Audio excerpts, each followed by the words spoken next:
Nearly 20 years ago, the nation stood still and watched in horror as an act of terror took thousands of American lives. Tonight, we're stopping once again to honor and remember all those lost. Thanks for joining us, everyone. At 6, I'm Pisano. And I'm Jordyn Jagolinzer. Right now, a 9/11 remembrance ceremony is underway at Riverfront Park in Springfield. The event, put on by the Spirit of Springfield, marks the 20th anniversary since the attacks that changed our country forever. And Western Mass News reporter Audrey Russo joins us now live from there with the latest. Audrey.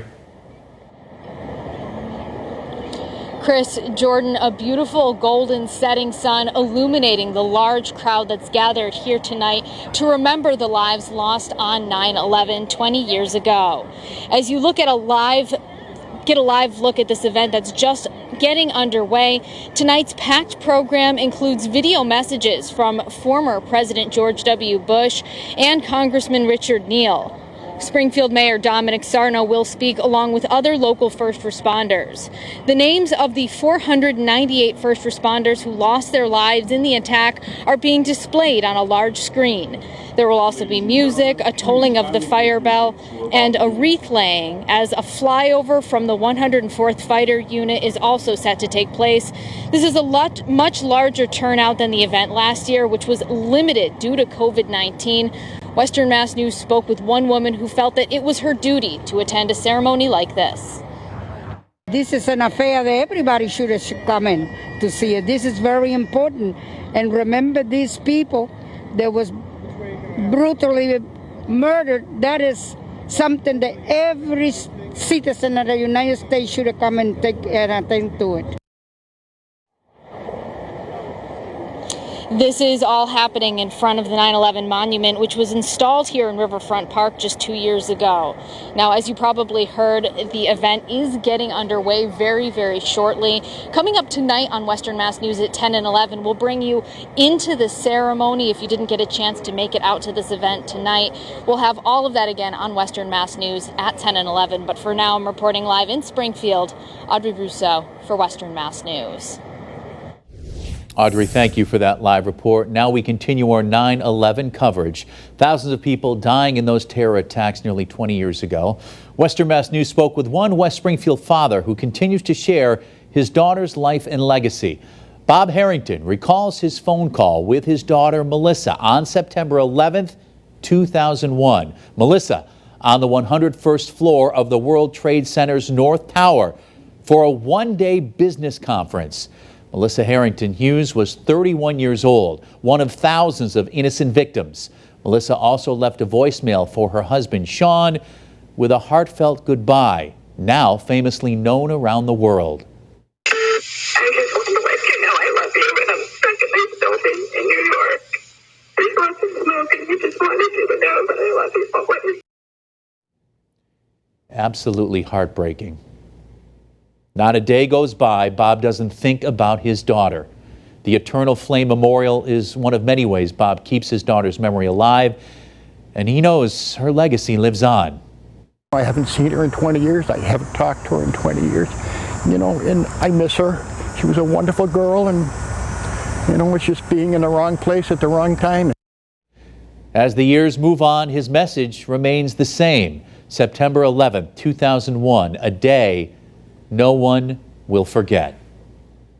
And in honor of the 20th anniversary of 9/11, Western Mass News has a first-hand account on the recovery efforts that took place at Ground Zero.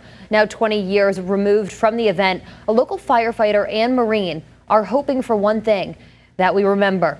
Richard Broman's a Marine and Springfield firefighter is one of a dozen or so from the city who answered the call to assist at Ground Zero in New York City. A couple of days after the terror attack, Richard and his team were in New York City, about as close to Ground Zero as you can get. He elaborates on what he saw and his mission over their week and a half on scene. We were on a line just taking buckets, you know, and then we debris to find the bodies, and then they'd find a hand or a body, and then everything would stop, and we would stand at attention and salute it, you know, when it was going past us. Amid the horror and destruction, Richard tells Western Mass News the best of America emerged. Bravery from his fellow first responders, creating what he calls a sense of family. After about a week and a half on Ground Zero, Richard received a different set of orders, this time for a deployment with the Marines in the War on Terror, a mission that cut deep for so many Americans like the attacks did.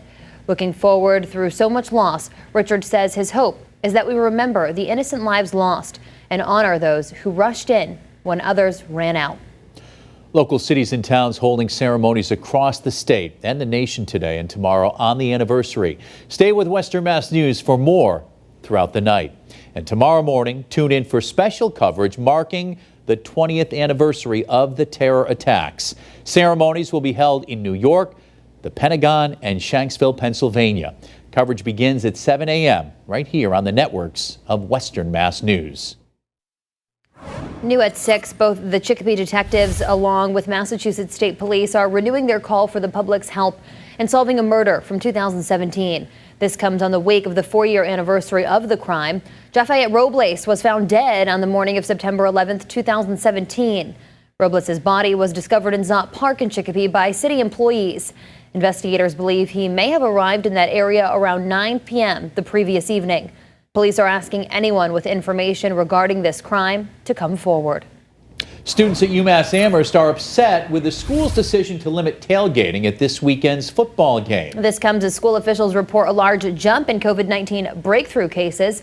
Western Mass News reporter Pisano and Jordyn is breaking it all down for us. Me and my roommates are really excited. The first tailgate of the season ahead of the University of Massachusetts Amherst Minuteman football home opener will be limited due to rising COVID-19 cases. This leaving many students who are excited to be back on campus after 18 months of interrupted activities disappointed. I was excited, kind of like first full week back as students, and we're not allowed to go to the football game and tailgate beforehand, which I think is really exciting to be able to have the whole student body together and cheer on our team. On Thursday, school officials announced tailgating will be restricted to those with valid game day parking passes.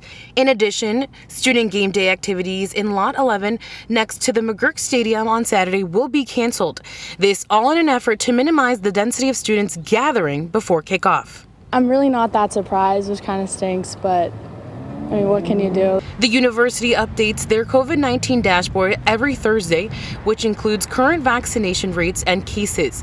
This week, officials report 19 students tested positive for the virus on campus, 127 students off campus, and 3 staff members, making this a total of 149 cases among a population of 96% vaccinated individuals, which means a significant number of breakthrough cases. School officials say, in part, quote, "The uptick in cases is predominantly among off-campus students and has been connected to indoor social activities, including visits to crowded downtown bars and attendance at parties." And while the university is taking precautions to mitigate any further spread during Saturday's tailgate, students would have preferred to follow an outdoor mask mandate. We're outside, so might as well enjoy the weather while we can. And school officials say the tailgate decision applies to this week only, and they will reevaluate for future games. Reporting in Amherst, Briseida Verde for Western Mass News.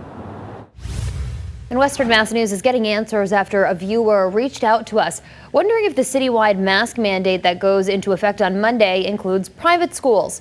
We reached out to Springfield Health and Human Services Commissioner Helen Colton-Harris, who explains that the mask mandate does not apply to private schools, since it will only be enforced in public schools. Parochial schools are considered private and to be private spaces.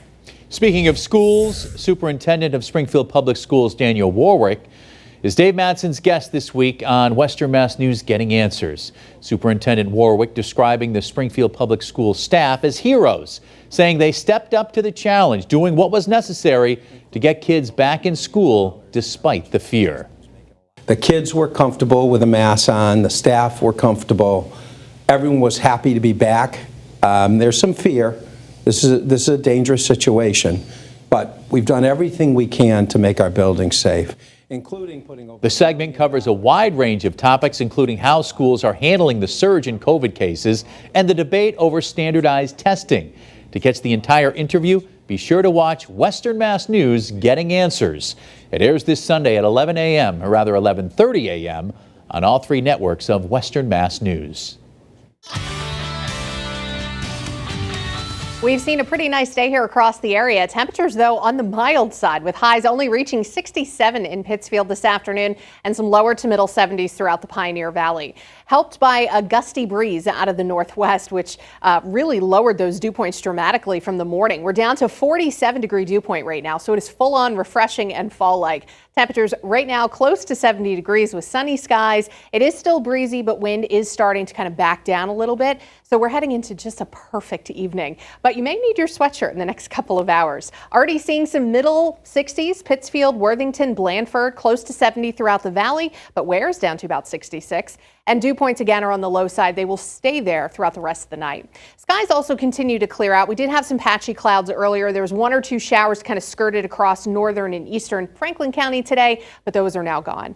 Your fire pit forecast for tonight, it's a good night for that. Mosquitoes will start to kind of become like relaxed or just drift away after the temperature gets down below 60 degrees. So later on this evening, not so much with the bugs, low humidity, low wildfire danger. It's looking fantastic, but cool. And temperatures by tomorrow morning will be in the 40s. We'll take a look at your weekend weather in just a few minutes.